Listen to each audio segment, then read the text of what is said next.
တခါတော့ကတောအုပ်ကြီးထဲမှာရေအိုင်လေးတစ်အိုင်ရှိပါတယ်။ထိုရေအိုင်ထဲတွင်လက်ကလေးတစ်ကောင်နေထိုင်ပြီးသူ၏မိတ်ဆွေကောင်းဖြစ်သောဟင်းသားဇနီးမောင်နှံနှင့်အတူပျော်ရွှင်စွာနေထိုင်ကြသည်။မိုးခေါင်တဲ့နွေရာသီတွင်ရေအိုင်မှာရေနှဲပါလာပြီးခြောက်သွေ့လာသည်။ဟင်းသားမောင်နှံသည်အခြားတောအုပ်ရှိရေပြည့်နေသေးသောအိုင်အကြောင်းသိရှိသဖြင့်လက်ကလေးအားပြောင်းရွှေ့ရန်အကြံပြုပါသည်။သူတို့ဇနီးမောင်နှံကလက်အားတုတ်တချောင်း၏ထိတ်နှက်ခွက်ကိုကြိုက်ချီက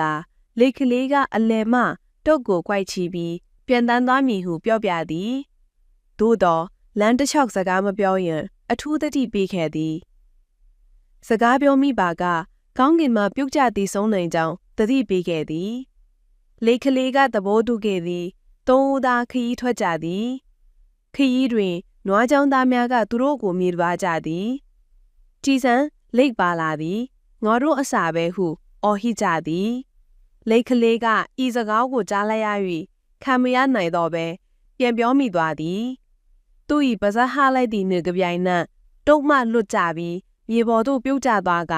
နွားကျောင်းသားများ၏အစာဖြေသွားရလေသည်ဤပုံမြင်သည်မိမိ၏စိတ်ခံစားချက်ကိုမထိန်ချုပ်နိုင်မှာကအကျိုးဆိုးများကြုံတွေ့ရနိုင်ကြောင်းသင်ခန်းစာပေးပါသည်